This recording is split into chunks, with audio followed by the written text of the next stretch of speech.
Hello दोस्तों, तो आज हम लोग स्टार्ट करेंगे अपना लेक्चर नंबर 7 और टॉपिक है आज का अपना heat balance sheet.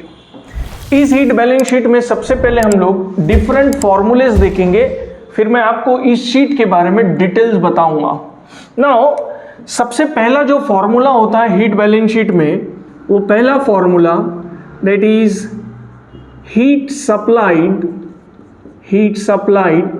Bye fuel. Heat supplied by fuel denoted by QS. Heat supplied by fuel. Now इस heat supplied के लिए फॉर्मूला अपने पास QS is equal to m dot f into CV. m dot f into CV और ये जो m dot f है, ये m dot f क्या डिनोट करता है भाई? ये m dot f डिनोट करता है मास ऑफ फ्यूल कंजम्पशन। और ये जो मास ऑफ फ्यूल कंजम्पशन है, इस मास ऑफ फ्यूल कंजम्पशन का यूनिट हीट बैलेंस शीट में याद रखियो, हीट बैलेंस शीट में इसका यूनिट मुझे काय में चाहिए, केजी पर मिनट में चाहिए। अभी थोड़ी देर से आपको पता चलेगा कि क्यों केजी पर मिनट में है। उसके बाद सीवी, तो सीवी क्या है अपने पास? Calorific value of fuel, calorific value of fuel. और ये जो कैलोरीफिक वैल्यू ऑफ फ्यूल है, इसका यूनिट तो हम जानते हैं किलो जूल पर केजी होता है ना दोस्तों। अब मैं इसका यूनिट निकाल के बताता हूं आपको कि यूनिट क्या होगा QS का। तो QS is equal to m dot F. m dot F का यूनिट हमने क्या रखना है? केजी पर मिनट रखना है, केजी पर मिनट रख दिया। CV का यूनिट क्या रखना है? Kilo joule per kg. भाई केजी यहां से क्या हो गया? कैंसल। तो QS is equal to unit क्या आया मेरा? Kilo joule per minute. और हीट बैलेंस शीट की हर हीट की वैल्यू हमने यहां पर लिखा भी है, हर हीट की वैल्यू मुझे काय में चाहिए? किलो जूल पर मिनट में चाहिए। If you want the value of every heat is in kilojoule per minute, then you have to put the value of mass in kg per minute only. Then you will get the unit of heat is in kilojoule per minute. तो आपको तभी kilo joule per minute मिलेगा जब आप मास की value काय में put करोगे? केजी पर मिनट में पुट करोगे। तो ये रहा अपना पहला फॉर्मूला जिसका नाम है heat supplied by fuel denoted by QS। तो दोस्तों इसके साथ साथ आप तुरंत नोट्स बनाते रहिएगा, नोट्स बनाते चलिए, आपके लिए बहुत ज़्यादा आसान होने वाला है। आगे देखते हैं नेक्स्ट फॉर्मूले की तरफ। अब ये अपना पहला फॉर्मूला हम लोग देख चुके हैं, that is heat supplied by fuel. Next फॉर्मूले की तरफ जाएंगे जिसको हम लोग कहते हैं QBP। क्या कहते हैं? QBP। अब इस QBP को लिखते कैसे हैं हम लोग? Heat equivalent to BP। Heat equivalent to BP, जिसको हम लोग डिनोट करते हैं भाई QBP से। कैसे? QBP से हम लोग इसको डिनोट करेंगे। नाउ ये जो QBP है, इस QBP के लिए वेरियस फॉर्मूलेज हमारे पास है, हमारे पास 5 फॉर्मूलेज है जो ऐसे हम लोगों ने प्रीवियस लेक्चर में हम लोगों ने देखा था कि BP is equal to W minus S into R into 2πn/60 बराबर है 2πn/60 into W into dynamometer arm, right, और 2πnt/60 है ना। ऐसे डिफरेंट फॉर्मूलेज हम लोगों ने देखा था। तो अगर मुझे QBP के वैल्यू ऑलरेडी मुझे गिवन क्वेश्चन में दी गई है, से सपोज दैट QBP अगर मुझे वैट में दिया है, एग्जाम्पल के तौर पे मैं आपको समझा रहा हूं, अगर आपको ब्रेक पावर 50 किलोवाट आपको दिया गया है, तो 50 किलोवाट का यूनिट क्या होगा? 50 किलोवाट का मतलब होता है किलो जूल पर सेकेंड, और मुझे आंसर काय में मांगता है? किलो जूल पर मिनट में मांगता है। अगर किलो जूल पर मिनट में मांगता है तो QBP का वैल्यू क्या हो जाएगा भाई? 50 इंटू क्या करना होगा? 60, क्योंकि 1 सेकेंड को आपको काय में कन्वर्ट करना है, मिनट में, इसलिए मल्टीप्लाई बाय 60 कर दो तो ये आंसर आपका आ जाएगा किलो जूल पर मिनट में, किलो जूल पर मिनट में। तो ये हो गया अपना हीट इक्विवेलेंट टू बीपी। तो बीपी के हम लोग लास्ट में जो फॉर्मूलेज यूज किए वो सारे फॉर्मूलेज हम लोग इस्तेमाल करके बीपी की वैल्यू निकाल सकते हैं। नेक्स्ट फॉर्मूला है अपने पास, दैट इज नथिंग बट, ये हमारे टेबल से हम लोग सारी वैल्यूज को देख रहे हैं। थर्ड वैल्यू है अपने पास, that is heat carried by jacket cooling water, jacket cooling water. Now भाई heat carried by jacket cooling water को डिनोट करते हैं हम लोग QCW से। कैसे? QCW, this is Q means heat, C means cooling, W means water. So heat carried by jacket cooling water. Now QCW के लिए एक सिंपल सा formula, QCW is equal to MCW, इसको मैं सफिक्स में लिख रहा हूँ, MCW CPW into delta TCW, CPW MCW into delta TCW। सो MCW क्या है? MCW को हम कहेंगे mass of jacket cooling water, mass of jacket cooling water. और हमने अभी थोड़ी देर पहले डिस्कस किया था कि हीट बैलेंस शीट में हर मास का यूनिट क्या होना चाहिए, इन kg पर मिनट होना चाहिए। Mass of jacket cooling water काय में होना चाहिए भाई? kg पर मिनट में ही होना चाहिए। CPW, ये जो CPW है इसको हम लोग कहेंगे specific heat of cooling water, या फिर हम लोग वाटर भी बोल सकते हैं, या फिर specific heat of jacket cooling water भी हम कह सकते हैं इसको। और इसका जो यूनिट होगा इन kilo joule per KG kelvin में होगा। काय में होगा भाई? इन kilo joule per KG kelvin में होगा। और इसकी वैल्यू अगर से सपोज डेट दी नहीं गई है तो इसकी वैल्यू वाटर के लिए हमेशा कांस्टेंट होती है, that is 4.187 kilo joule per KG kelvin, 4.187 kilo joule per KG kelvin. अगर आपको दी नहीं गई है गिवन में वैल्यू तो हम लोग ये वैल्यू लेकर इसे सॉल्व कर सकते हैं। नेक्स्ट है अपने पास बेटा डेल्टा TCW, डेल्टा TCW। इस डेल्टा TCW को क्या कहते हैं? इस डेल्टा TCW को कहते हैं rise in temperature of jacket cooling water, rise in temperature of jacket cooling water, rise in temperature of jacket cooling water in degree Celsius और इन केल्विन। किसी में भी देना डेल्टा टी तो भी वो ही वैल्यू हमको वहां पर पुट करनी है। अगर मैं इसका यूनिट भी निकाल के देखने की कोशिश करूंगा तो यूनिट देखिएगा किस प्रकार से मैं निकाल सकता हूं QCW का। QCW में MCW का यूनिट हमने कहा है kg पर मिनट, तो हमने यहां पर पुट कर दिया kg पर मिनट। CPW का यूनिट, स्पेसिफिक हीट का यूनिट हमेशा क्या होता है? Kilo joule per KG kelvin, kilo joule per KG kelvin. और डेल्टा TCW का unit kelvin, kelvin kelvin cancel, KG KG भी कैंसल, यूनिट क्या बचा भाई? Kilo joule per minute. और यही यूनिट हमारा होना चाहिए।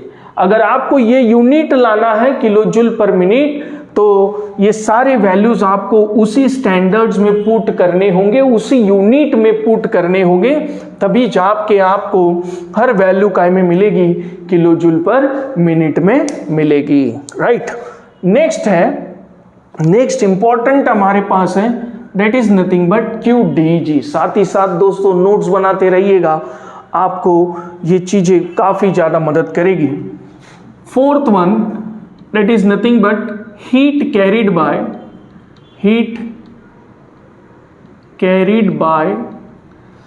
dry exhaust gas, heat carried by dry exhaust gas। और heat carried by dry exhaust gas को डिनोट किया जाता है QDEG से। कैसे बेटा? QDEG से। इसको ध्यान से सुनिएगा, ये थोड़ा सा डिफिकल्ट स्टेप्स होती है इसकी। तो QDEG का फॉर्मूला सबसे पहले देखेंगे तो QDEG is equal to MDEG CPDEG into TEG minus T room, TEG minus T room. तो MDEG CPDEG into TEG minus T room, ये इसका क्या हुआ? फॉर्मूला हुआ। अब एक एक टर्मिनोलॉजी के नोटेशंस हम लोग देखेंगे, वो चीजें क्या कहलाती हैं। सबसे पहले हम देखेंगे कि TEG मतलब क्या। TEG मतलब एग्जॉस्ट गैस टेम्परेचर या temperature of exhaust gas temperature in degree Celsius और इन केल्विन। टी रूम का मतलब होता है भाई रूम टेम्परेचर भी हम कहते हैं इसको। इसी को हम लोग एम्बियंट टेम्परेचर भी कहते हैं और इसी को हम एटमॉस्फेरिक टेम्परेचर भी कहते हैं। तो कोई भी नाम अगर आया तो आप समझ लीजिएगा कि वो क्या दिया है, रूम टेम्परेचर। और एयर टेम्परेचर भी बोल दिया तो भी हम समझ जाएंगे। नेक्स्ट है भाई हमारे पास CPDEG। तो ये जो CPDEG है, this is nothing but specific heat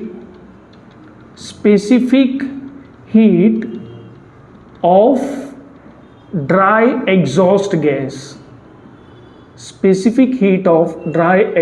gas. इसका यूनिट बेटा kilo joule per KG kelvin ही होता है। किसी भी स्पेसिफिक हीट का unit kilo joule per KG kelvin होता है। नाउ उसके बाद सबसे इंपॉर्टेंट चीज हमारे पास क्या है, MDEG। तो MDEG जो है इसको हम लोग क्या कहेंगे, mass of dry exhaust gas in, मैंने कहा है हर मास की वैल्यू काय में मांगता है भाई, केजी पर मिनट में मांगता है और केजी पर मिनट में ही हम लोग उसको लिखेंगे। तो भाई इसका पहले आप स्नैपशॉट ले लीजिए। सो दोस्तों MDEG का मतलब mass of dry exhaust gas in KG पर मिनट हो चुका है।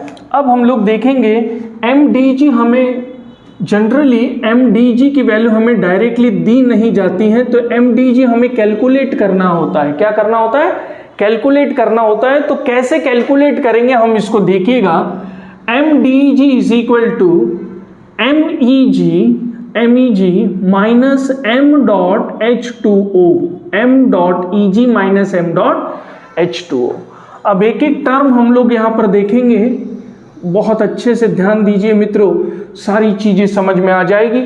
नाउ अब MEG क्या है, तो MEG का मतलब होता है मास ऑफ एग्जॉस्ट गैस, ठीक है। और m.H2O का मतलब क्या है, दैट इज मास ऑफ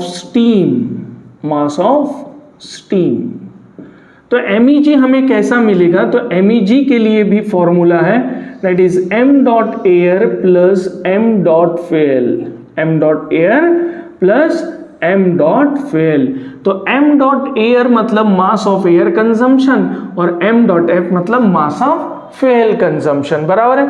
दोनों की वैल्यू का यूनिट मुझे क्या चाहिए, केजी पर मिनट चाहिए। दोनों की यूनिट अगर केजी पर मिनट में रहेगा तो MEG भी मुझे क्या में मिलेगा, केजी पर मिनट में।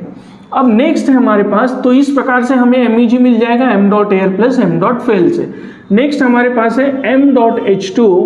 तो m.H2O के लिए हमारे पास फॉर्मूला होगा भाई, m.H2O के लिए फॉर्मूला क्या होगा, तो m.H2O is equal to m.F into percentage of H2 into 9 9/100, 9/100। तो यहाँ से इस फॉर्मूले से मुझे क्या मिलेगा, m.H2O मिलेगा। Mass of fuel consumption kg पर मिनट में डालना होगा, परसेंटेज ऑफ हाइड्रोजन आपको दिया जाएगा और इंटू 9/100 करना है तो आपको m.H2O मिलेगा। और ये जो m.H2O मिलेगा ये भी आपको कहाँ में मिलेगा, इन kg पर मिनट में मिलेगा।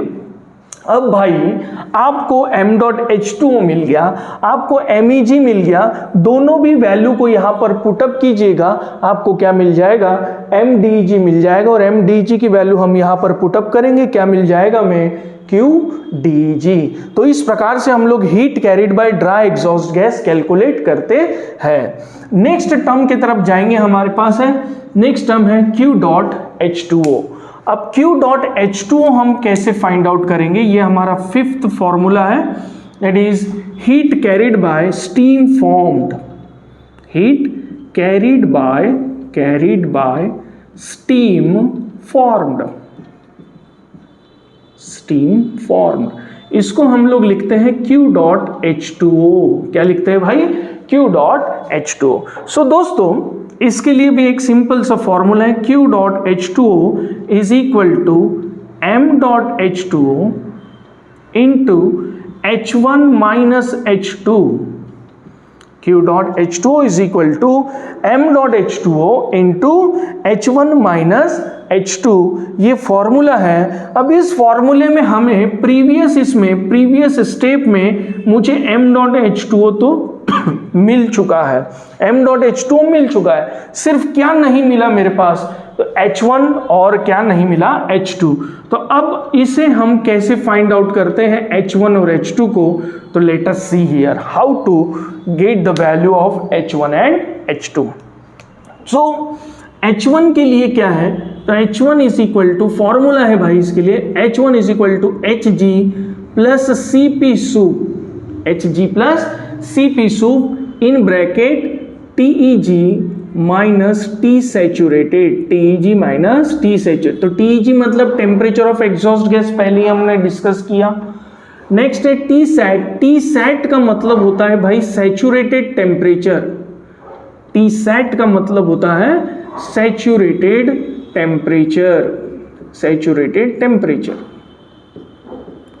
TG का मतलब हमने पहले ही डिस्कस किया। Cp सूप का मतलब होता है specific heat of superheated vapour, specific heat of superheated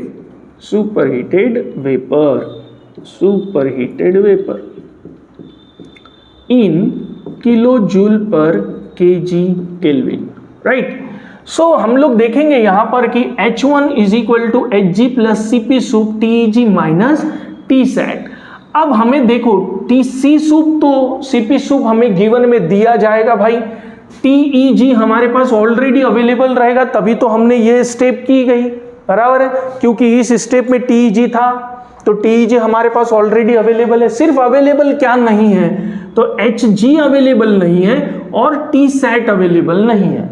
तो Hg और Tsat, Hg and Tsat is calculated on the basis of partial pressure of steam,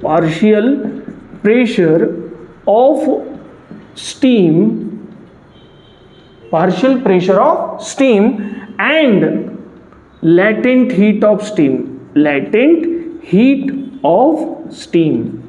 सो आपको या तो पार्शियल प्रेशर की वैल्यू दी जाएगी, उस पार्शियल प्रेशर की वैल्यू से हम लोग स्टीम टेबल में जाएंगे और स्टीम टेबल से हम लोग एंथैल्पी Hg का वैल्यू निकालेंगे और उसी प्रेशर के बाजू में आपको टेम्परेचर दिया जाएगा और टेम्परेचर की भी वैल्यू आपको मिल जाएगी।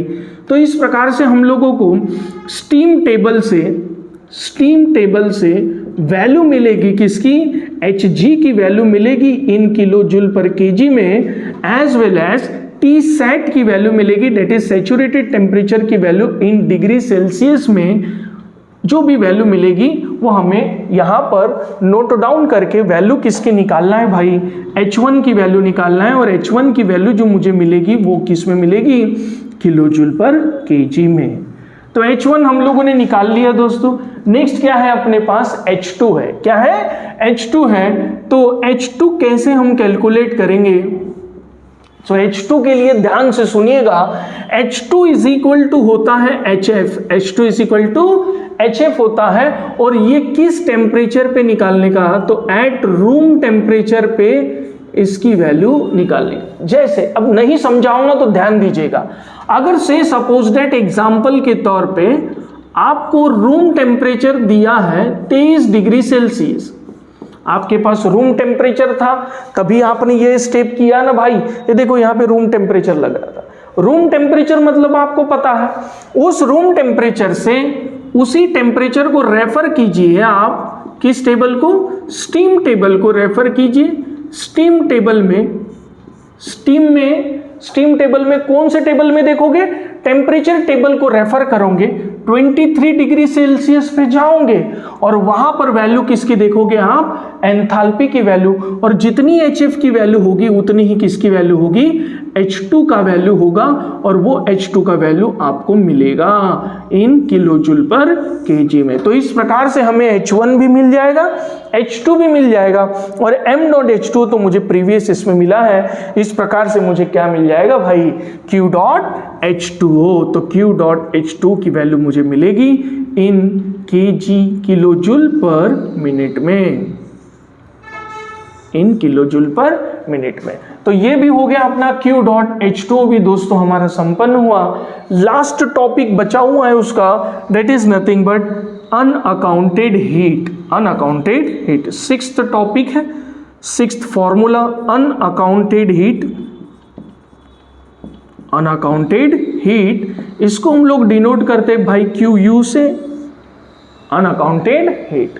तो QU इज इक्वल टू एकदम सिंपल सा है QS, हीट सप्लाइड जो हम लोगों ने स्टार्टिंग में निकाला था, minus QBP plus QCW plus QDEG plus Q.H2O बराबर।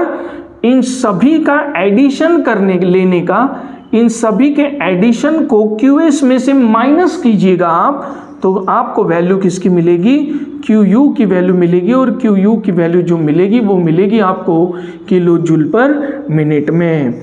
तो इस प्रकार से हम लोग सारे हीट बैलेंस शीट में आने वाले पूरे 6 के 6 फॉर्मूले को हम लोगों ने डिस्कस किया विथ यूनिट कन्वर्जन के साथ। अब हम लोग जब नेक्स्ट लेक्चर में मिलेंगे दोस्तों, तो नेक्स्ट लेक्चर में पूरे डिटेल्स के साथ हम लोग इसके न्यूमेरिकल्स परफॉर्म करेंगे। उम्मीद करता हूं कि ये लेक्चर आपको बहुत पसंद आया होगा। Please like, share and subscribe. Thank you so much. जय हिंद।